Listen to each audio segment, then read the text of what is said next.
Hi everyone, welcome back. We're doing the third episode of the second season, and we're so excited for you to be back with us. And do you want to tell our listeners what we're going to talk about today? Okay, so it's going to be a bit personal as well because I'm trying to learn along with Pauline here. So, since this season, we started talking about politics of the female psyche, and I think one of the major topics that we haven't yet touched upon is feminism, but not in a feminism angle from patriarchy, but rather are women ourselves being misogynist. So this is something that can be a little difficult for many women to talk about these days, and I think it's a good place for us to discuss this, especially in this season. So I think that's what we're going to talk about today. Yeah, so I'll start with this question because this is something that I think that's bothered all of us. Where you know how they say a woman's heart is something that only a woman can understand, but that's rarely something you get to experience. It's usually a woman who ruins a woman's life. So why do you think women are such misogynists? So I recently hosted a book club, okay? So, and then I met this woman and she mentioned something that really stuck with me. So she said how she used to identify herself as a feminist, and she used to go and talk about it to the world, and people used to box her and consider her as an extremist. And once she understood how she's perceived in a world, she didn't want it to be perceived that way. So she started being hyper conscious of what she says. So now she says she's being a humanist. And she said the way that she did was initially she thought it's a women's book club, but this was like a men and women mix. So she had to think one for a book recommendation for a woman and one book recommendation for a man, so that nobody considered herself as a extremist, And I think that is such a strong thought that she developed. And I think I could relate to it in many levels, because as soon as you mention what you believe in, you're suddenly boxed into a cage and say, okay, you are this person. So I think this is where, how the situation is, this is where people are coming from.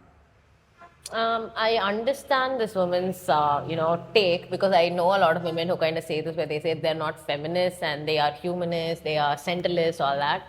But like my problem with these women is they're not quite well read about what feminism actually is. So if you look at the actual meaning of feminism, it talks about equal rights for all. So, women's rights is human rights is the idea. So feminism is just a word that came about to talk about how women are the ones who are underprivileged. They are the ones who lack advantage. So we are pushing women forward. And so feminism is the term. But otherwise, feminism is actually just about human rights. So, with these women who do not even know what this word means, getting all, worked up about how it's very anti-men, it's very problematic to me. Like, why is it that it's so easy for us to give men the victim card? Why do we always feel sorry for men when they've had privilege their whole life? Is a question that I have. But also, another issue that I have with these women, have you seen this reel where this girl comes and says, I'm not a feminist, I can cook. I'm not a feminist, I can wear dresses. And as much as it's oh, you cute little ignorant thing sort of a thing, right? The ignorance is actually not cute at all. The ignorance is very irritating. So, for people who are listening who consider themselves non-feminist because it sounds like an extremist word, I think, you need to consider the fact that women, it's not just the modern women who have to go out and work, right? It's just that modern women get to go out and work and get paid for it. While in the ancient times when women went, they didn't have to go out and work, but they did all the labor at home, free labor, right? So if you decided to stay at home today, you would be doing all that labor for free. So what that means is, we are so okay with men having the power of freedom that comes from money, and we're not okay with women having the same freedom that comes with money. So my question to these, humanist women is, why are you guys so against the power of money? Money gives you so much freedom to decide. A simple thing like, a lot of women get married just to wear sleeveless clothes, right? If you had money, you can just get the sleeveless outfit and wear it.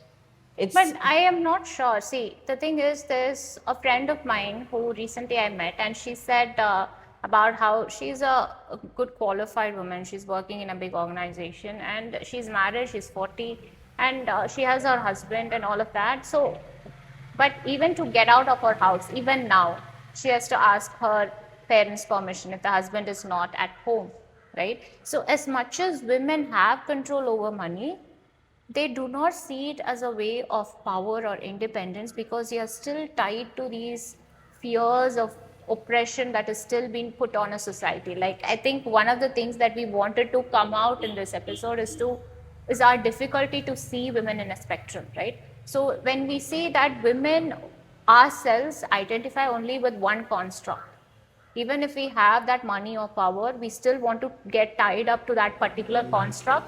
And if we are not within that construct of, being, you have money, you do it all, have it all women sort of a thing, but you still have to fit the frame of a woman who is dumb and quiet and who is supporting a male and who is hiding behind the shadows of the men. You still have to fit the framework, even though you live a different life behind that framework. But I think, as humans, we have the capacity to think. We have the capacity to think about our thinking. Metacognition is something that, aids us to empower ourselves. So my, again, concern would be, where is the critical thinking? Yes, you are right. We are given this ready-made impression, this construct that women need to be helpers of a man, women need to be of service to a man. But then that's against humanism again, right? Women are human at the end of the day. So when you talk about you being human, we're talking about the power of free will, right? So where is the free will of a woman? That's something that we do not really ask the girls that's around. Like if this is something that I would kind of ask my students in classrooms, where what would you do if you could do anything? Like no one can say no to you. Like if you could do something, what would it be? I would be so excited for the answer. Sometimes I expect them to say things like, I'll rob a bank, or I don't know, set things on fire, because like free will, right? But then I get very disappointing answers. Like they'll say, I'll stay out after 7 p.m. And then it's just like, really? That's all? Like that's your, you get free pass. That's the thing that all the women are craving for at the moment. Like I think we also discussed in the previous episode why female friendships are getting extincted, because people don't allow us to go out and do whatever we do, and we don't get the quality time. It's just that women's current needs are very bare minimum, which is to wear clothes that they want, to go out whenever they want to not be questioned, to not be, put on the spot. For example, this particular woman I was talking about, she said when she was in the night standard, she was sitting and having food in a restaurant, and a group of boys walked by. And when a group of people walk by, we will just look, right? So she looked, and then there's this family member said, look, she's looking at boys now, and then they shamed her at her age. She's 9th standard. And imagine women every day. I am really saying it from the heart, because I've seen my girlfriends go through this. They are being subjected to so much of shame, so much of control at home. They don't get permission to do anything outside, and they have to send a location every minute, update of what they are doing. If this is every minute for a woman, how do you think women would like being a woman, or women would like other women? It makes sense to be misogynist, no? I mean, for someone without I'm going to be harsh here. If you didn't have critical thinking, if you don't have the capacity to, control your own life, I understand it's easier to play the victim and say, oh, women. And then you wait for like someone to save you. And in this case, when you're complaining about misogynist, you're waiting for the women to come save you. You first wait for a man, and then when they don't come up, you next wait for the woman to come save you. But like, it's never about what you can do for yourself. So I would kind of, borrow from this philosopher. You might have heard of him. So he's Niccolo Machiavelli. He's the one who kind of, it's dark psychology. If you're interested into that, go read it. But this guy was like a, philosopher who was working with a prince of some state in Europe, where his philosophy became famous because it was very, dark. It was manipulative. What kind of dark? Like how to use psychology to manipulate people into liking you, sort of. Okay. Dark. So in this philosophy, one of the quote that I really live by is especially because we're women, right? It's this idea that before you ask for permission, think about how much it would be easier if you could ask for forgiveness, right? So that would mean that courage becomes your identity. So let's say you want to go out because you feel called to go out. Go out, do the thing, and then come back and say, I know you wouldn't have liked it. I'm very sorry. I'll not do it again. Oh, I've done this. I think in the early times, I mean, at home, I think at least thankfully I've never had restrictions. But even before, there are things that my mother would be very scared of. She will be like very scared that I am doing all of this because I didn't want to put her in that situation. So I will do all of those risky things and scary things. Yeah. And then I'll say that I'm going somewhere, I'm doing something, and I will not get into the details of it. And once I come back, I'll tell her, like, she's like, oh my God, you went through this. I'm like very scared. I have only one daughter. And then I think that eases the pain as well. Also, at that point, right, they can't even say what if that happens, because like nothing happened. You're back and you're well. So that means that all their fears are unfounded, right? So this way, you can also kind of develop trust and self-trust, basically. That is very true. Yeah. So, and I think for women, right, that's the thing that's lacking the most, which is self-trust. So it's only because we don't trust ourselves, we look for validation outside. And most of these women are not empowered, right? Like very few you come across in like a general public are empowered. And the thing is you've not worked on it yourself, right? When you see these empowered women, you would think that they are bad women. They are not looking, at least now the view is changing. I think they are not looking at the other women who are empowered as bad women, but they are thinking that they are privileged women. They are looking at them like they are privileged, they can do this, but I can't do this, and they are identifying with this victim mentality again, that I'm lazy, I can't do enough because I have family, I have children, I have this and that. But I think that sort of a switch has to happen where you need the ability to take risk. And in the sense that risk, I mean, is to have that courage to go out, like you said, and do the thing that you do and come back and let them know I did this. And if you don't like it, deal with it. But don't you think, like, for these women who don't want to take the risk, it's also a matter of being perfect. Because at the end of the day, a perfect woman is compared to a goddess, and that comes with its own privileges. As much as I look at a cool girl who's independent and I think of her as like privileged, I also know I get a lot of privilege from being this good girl at home who doesn't, cross anyone. Right? So it's a sort of pride that like girls hold when they're told, oh, she's such a good girl, she wouldn't do it. So they'd be like, okay, I have a reputation that I need to protect. But this reputation that we're protecting, what is it really protecting you from? I think the only privilege here that they are getting from being the good girl is that they can live in peace, in a sense that nobody is oppressing them, nobody is socially isolating them, nobody is harming them. I don't think this is true. This is something we were talking about earlier today this is something that happens a lot with us. A lot of people do not realize that we are Tamil women.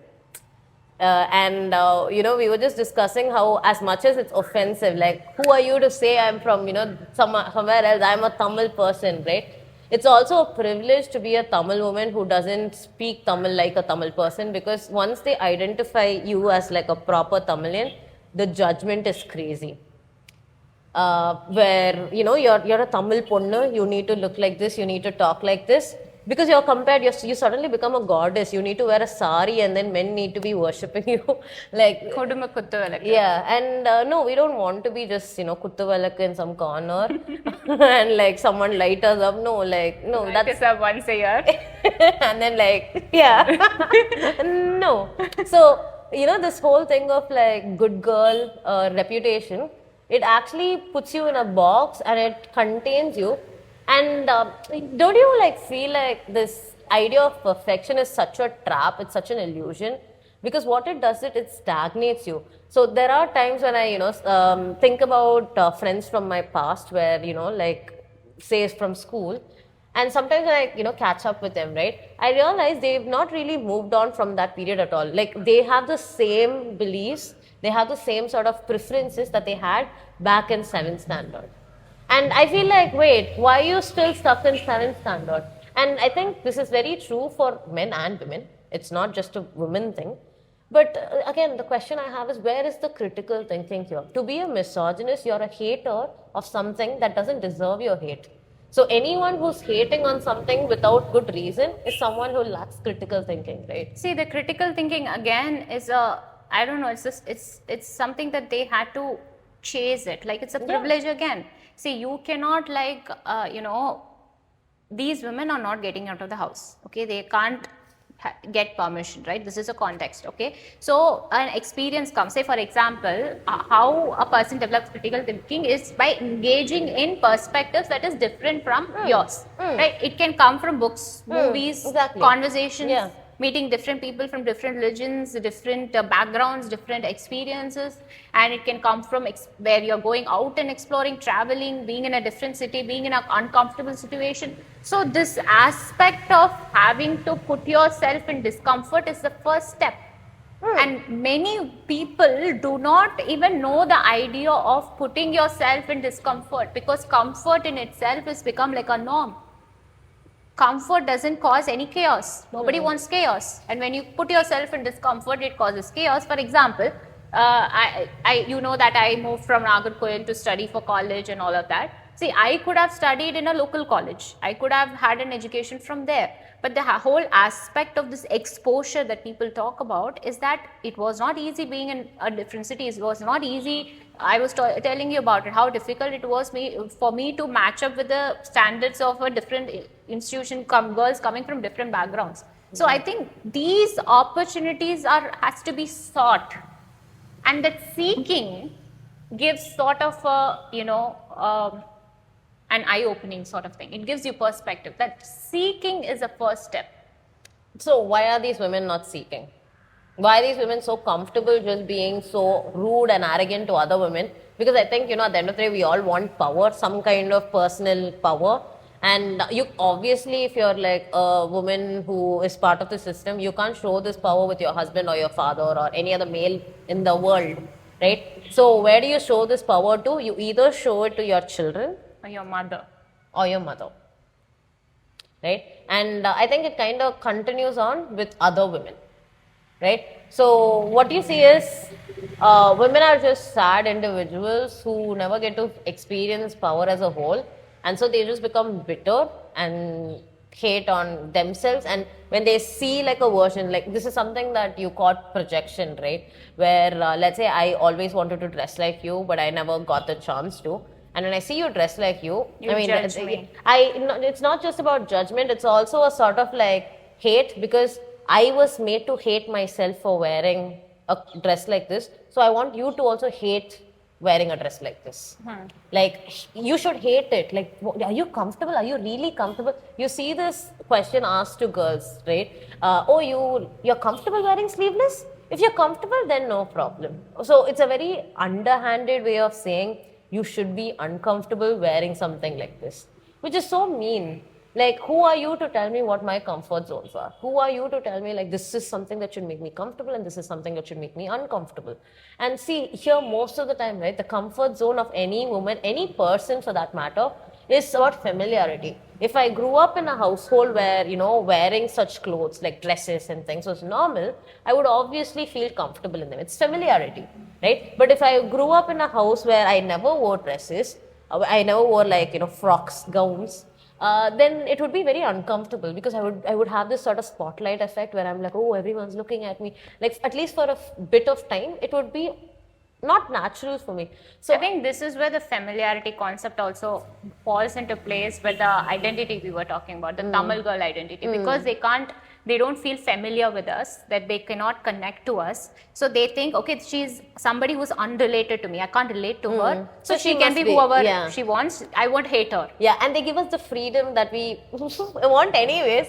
This happens with the NRIs as well, right? NRIs are allowed to do whatever they want. Oh, NRI, that's why. Yeah. So we need a reason for them to, distinguish and say, okay, they can do this. People like me cannot do this. Yeah. But that's just a belief, and that belief is so detrimental to your mental health. And I think we should talk to them about how that sort of misogyny, misogyny is a belief or an attitude, and as long as this attitude is going to be there, right, you are going to stop yourself from doing a lot of things that's actually going to help you become your truest version. Your true potential is going to be unrealized, because you have this attitude that's stopping you. So one question that I would throw your way is, what are some things that you judge a woman for? And once you kind of have that sorted, right? Like I judge women for this, I judge women for that. Like it could be things like I judge women when they have boyfriends. I judge women when they let their hair loose. I judge women when they wear makeup. I judge women when they are talking so loudly. Having an opinion. Having an opinion. So these are all things I dare you to go do it. Let your hair loose. Have opinions. Wear makeup. Do every single thing. And then you'll realize it is so good. It feels so good to do all these things. And if it feels scary to do it, go do it, come back and ask forgiveness, like the quote says. Yeah, like do it anyway. And then if people are still upset, say sorry. From the bottom of my heart, I sincerely apologize. Say these exact words. And I mean, who doesn't want to be the forgiving one? You make the other person feel like a bigger person. And you get to have something that you want. Yeah. So we're teaching you a little dark psychology here. So just figure out a way to live your life, your way. Because it is very easy to get into that zone where you feel like you don't have any control, you don't have any say in your own life. And it gets very dark sometimes for us women, I think. Right? So let's not get there. Let's figure things out. And yeah, let's stop hating women. So are women misogynist, or are they put in a system that I think men and women are put in a system where we are just conditioned to be misogynistic, but we are advanced species. We can unlearn it by using our critical thinking ability. So yeah, I dare you, use your critical thinking ability and become someone who is a feminist. A proud feminist. Yeah. And hopefully one day we wouldn't really need feminism anymore because it's common sense to look at men and women as equals. That's the hope, right? And it's also not about hating men. That is not feminism. Yeah, we don't hate men. We kind of love men. We want to protect them. Like, yeah, we find men very attractive for that matter. So, yeah. We will edit that. Maybe we won't. Men should know. So, yeah, the whole aspect of hating against patriarchy is favorable to human species in general. Yeah. So, I think that is something that has to come out. And with all this things that is happening around and this victim mentality, and I think we need to go forward with this thinking that first step is to not judge women. I think that is one concept that we are consistently saying is judgment is something that comes from your own experiences and your own, perceptions and what has been done to you, and you just want to pass it on like she was discussing. It's a projection that's happening, and we want to stop at there and be aware of what we are doing to ourselves through these judgments. So I think this is what we are trying to convey to all the listeners as well who are listening. I know there are some parts in which you might be getting angry at us, probably at her more. It's okay. I still love you. But I would say that if it's very uncomfortable to watch, go back, take some time. There'll be a time where you can come back to this video and listen to it again, and that time you might be more receptive of it. And when it happens, do share your comments down and tell us, okay, you know what, you are a bit mean, you are a bit, No, you don't have to give us feedback like that, but ask us questions, challenge us. We would answer back. We would love to do like a debate because critical thinking is cool. And try to get as much perspective as one. See, when you're seeking, that seeking doesn't have to come from getting out of the house. It starts from within you, having the choice, making the choice and being open to it. Once you're open to these ideas, that in itself, for example, if you're starting a book that is challenging your perspective, that challenge in itself will make you move out of your house and do the things that is scaring you. So I think start from one that is comfortable for you, but then slowly move to discomfort, because without discomfort there's no growth, and without growth there's no freedom. There's no point, there's no freedom. It's always going to be, we are going to be stuck in that loop and say, my life is like that, I'm like this, nothing is going to happen, this is me, this is my life, and I'm going to pass it on to my child. So let's just stop that, and I think this episode has opened many people's minds into new perspectives, and I think it's a good place to stop. Yeah, it is. So we will see you for another great episode next time, and until next time, from Audible, Ta-ta. Bye bye.